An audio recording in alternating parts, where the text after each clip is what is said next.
Well, hey, welcome back to the Amanda Kaufman Show. And today I'm joined by my friend Tammany Hall. She has trained 130,000 real estate professionals to build businesses that don't live or die by the algorithm. She teaches agents and service-based entrepreneurs how to show up with strategy to use AI to actually make more money and get in rooms where real business actually happens. Tammany, I'm so excited to have you on the show. Welcome. Thank you so much. I'm so excited. I'm excited too. And, dear listener, if you check out Tammany's socials, you're going to be like, oh my gosh, she's cute. She knows what she's doing. She has such a wonderful presence online. And I have had the pleasure of getting to know you a little bit offline as we connect with other successful female entrepreneurs. And I'm just so curious, Tammany, like in 2026, what do you think is the most important thing for people to focus on when it comes to social media? That's a big question. I think people get really bogged down in you have to do this, you have to do that. And they listen to this guru who's telling them to do this. And then that guru is telling them to do that. And then they just get really confused because it doesn't all work together. There's so many different ways social media can work for you. And thinking about if you are doing the activities that you're supposed to be doing to lead generate. My niche is real estate agents. So for example, if you're door knocking, if you're hosting open houses, if you are doing flyers or events, if you're doing those activities, the content should be easy because you're doing something to film. If you're sitting in your office and being like, I don't know what to post today, it's probably because you're not doing the things you're supposed to be doing to grow your business. So that would probably, everyone says authenticity. And that in my mind is what that means is being authentic with, hey, this is what I'm doing for my business today. Showing your audience that you walk the walk and you don't just talk the talk. Oh my gosh, that is so good. I have heard this term, building in public as well, so I have worked with real estate folks before. I tend to do a lot more, service-based businesses in general. And I'd say the same thing. I mean, if you don't feel like you have anything to talk about, it might be time to do something. And like, it doesn't even have to necessarily be speaking at a big event, although you should definitely, capture that, or being out in your car and out in the community if that's not true for you. But I agree that like if you're doing something, then you can capture it. Like you don't have to create the content totally separately.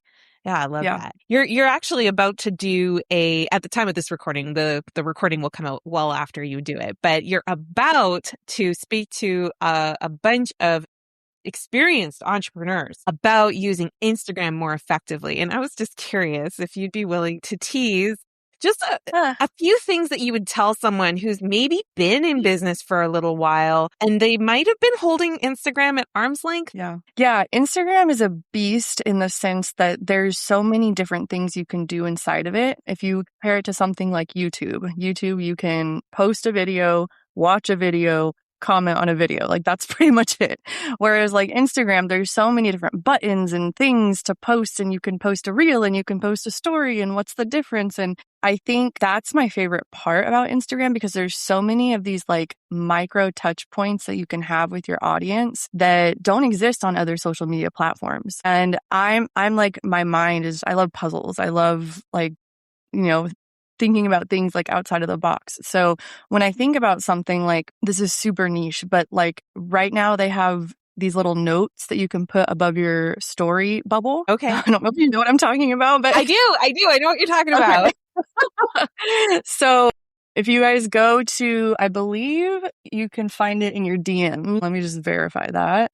So if you go to your DM screen, yes. So there's like these little like thought bubbles above the story circles. And it's almost like a status update, right? Like it's there for 24 hours. But what I've noticed, and this is just an example of one of the small ways you can be creative on Instagram, is almost everyone, barely anyone's doing it, first of all. So even if you do it, you're already ahead. But almost nobody is making them colored. And so because it's one extra button to push. So if you make it colored, like I'm scrolling, mine's orange, white, yellow, white, like it stands out, right? So that's just one of the examples of ways that you can be creative on Instagram to have these like micro touches, because the more people see your little bubble with your little face, the more they're going to start to be like, wait, who's that girl? I always see her. And it's funny too, because Patty, our chapter president, I've been a dame for not even a year yet.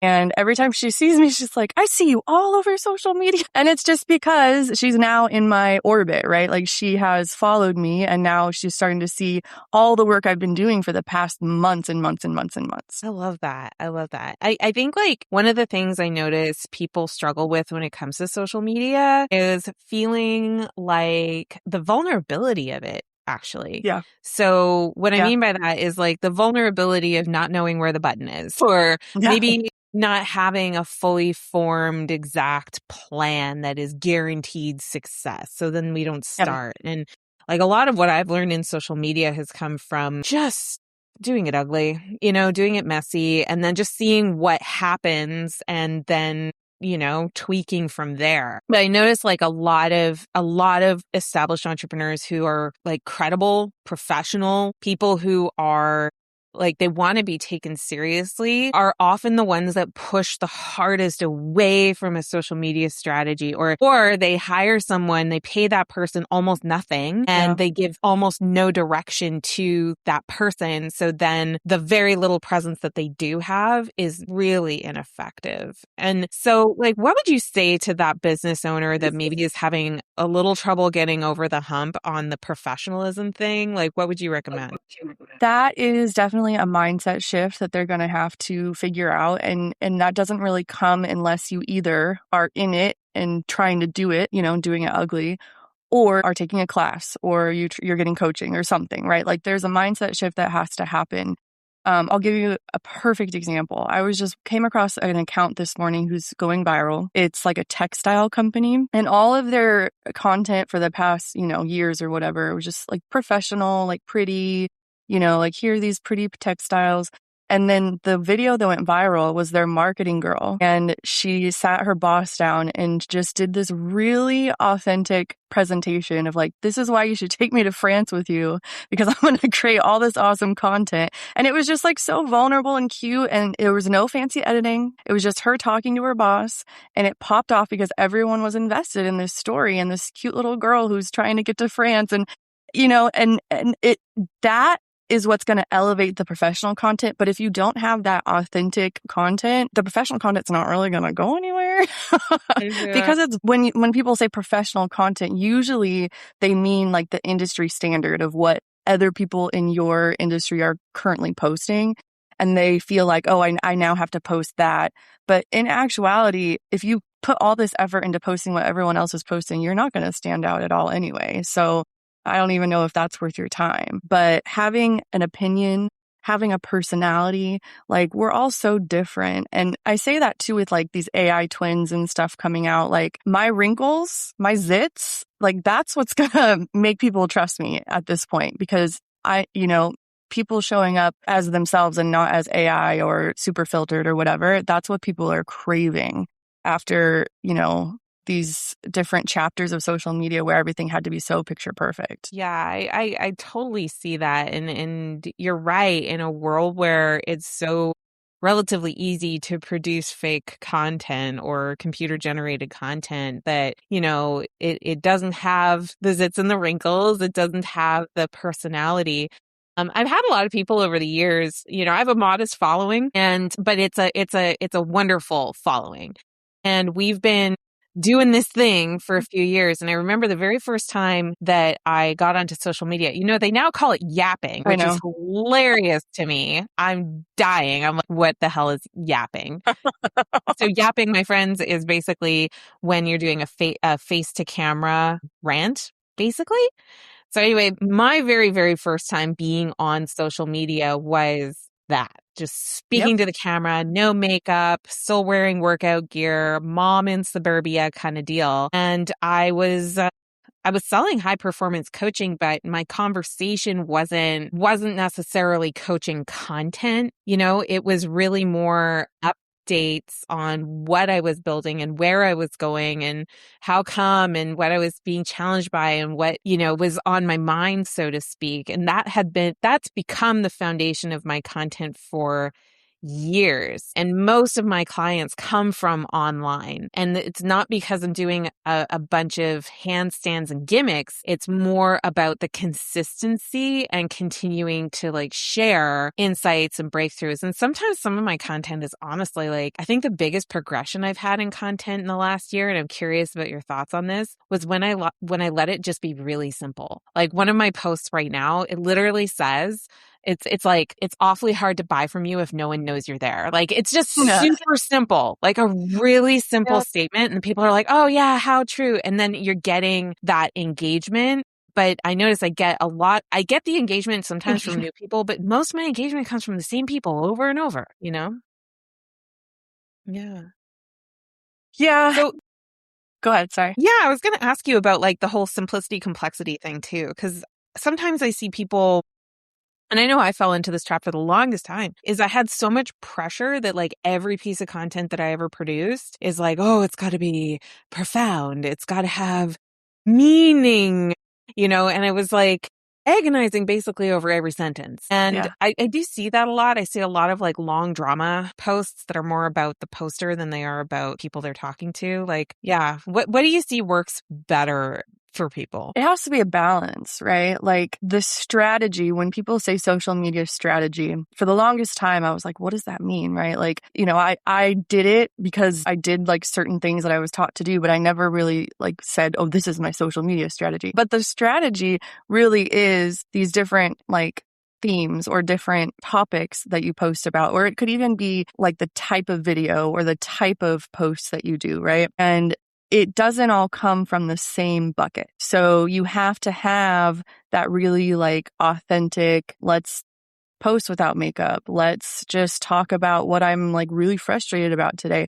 When my dad passed away, that was a point in my career where I made huge connections with my audience because once I was okay to post about it, I shared and everyone was, I lost my dad too. And like we connected over that. So that's a huge part. But if you only post about that stuff, no one's going to know your business side and no one's going to know the things that you're trying to push business wise, right? So you have to have the personal stuff. You have to have the business stuff, the like promotional stuff, which by the way, one of the biggest issues I see with realtors specifically is staying in this promotional bucket. They're too scared to stray to the personal. Okay. So then there's there's personal, there's the business, and then this other one is entertainment, humor, connection, things like that. And so I like to have a good amount of all three. And the reason is your entertainment is going to reach the most people, which is going to take the other two buckets with it, right? So if you Yeah. don't have that reach from the entertaining stuff, your other two buckets are going to stay low reach. Then if you have, more reach from your entertainment, then your personal is going to nurture the people that found you from the entertainment stuff. So they're going to be like, oh, she's hilarious. I'm going to follow her. And then they're going to start, oh, her dad passed away. Oh, she's a mom in suburbia. Oh, she's this and so then they're going to start connecting with you that way. But if you never share anything about yourself, you never nurture them and they're not going to go from ha ha to buy. There has to be this Yeah. middle step, right?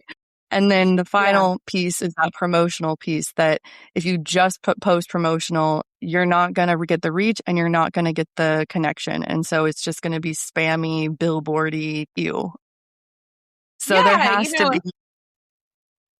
that's so good. Something I realized a few years ago is they call it social media. Like the best way to do social media is to use media to be social. So, these apps, they allow you to capture video, they allow you to write, they allow you to do those little note things, and they give you options for like music you could attach and a color you could pick, and like all of those different artistic choices are ultimately using media. And then it really is asking this question, like, how could I be social? Like if I went to a networking event and I was pitch slapping people, that's what I call it when everybody's like 100% promotion, is it's just like, that's a pitch slap. Like who wants that? And nobody, because usually when people are being social, they're not in the zone of like making a purchasing decision, that purchasing decision will like percolate and pop up based on, yeah, maybe something you said in your marketing. More likely there's something going on like in their personal world that you don't even get to see necessarily. So I kind of look at the promotion piece as like, you've got to have a path. There's got to be a pathway to buy from you and an awareness that like, hey, I do this because all things being equal, getting back to the social thing, people buy from their friends. And if all things aren't equal, they're still going to rely on their friends for advice and recommendations. So you better be out there. That is a great segue to the freebie that I'm offering is actually kind of an audit of that value ladder and how your last 6 pieces of content, are they actually connecting to your ladder or not? So definitely check that out in the show notes because I just made that just for you guys. Oh my gosh, Tammany, thank you so much. Y'all definitely give her a follow. She's doing a lot of really interesting content, especially if you've been wanting to get started with AI and social media and using Claude and being more efficient with your systems. You definitely want to check her out. Tammany, thank you so much for being on the show. Thanks for the invite. I know it was like kind of impromptu, but I was like, yes. Well, and before we go, I do have a quick message.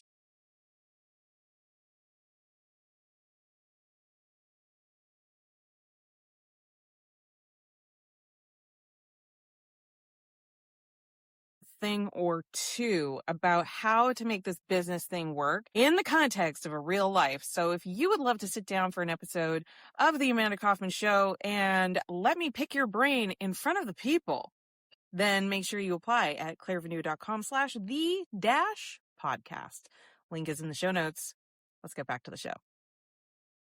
All right. Thank you so much for being here again, Tammany. And we'll make sure that all of her details are in the show notes. Don't forget to share this episode with a friend that maybe you'd love to see them be more social on social media and have more courage with their Instagram, for example. And we'll be back with another episode very soon. Until then, make sure you do what matters.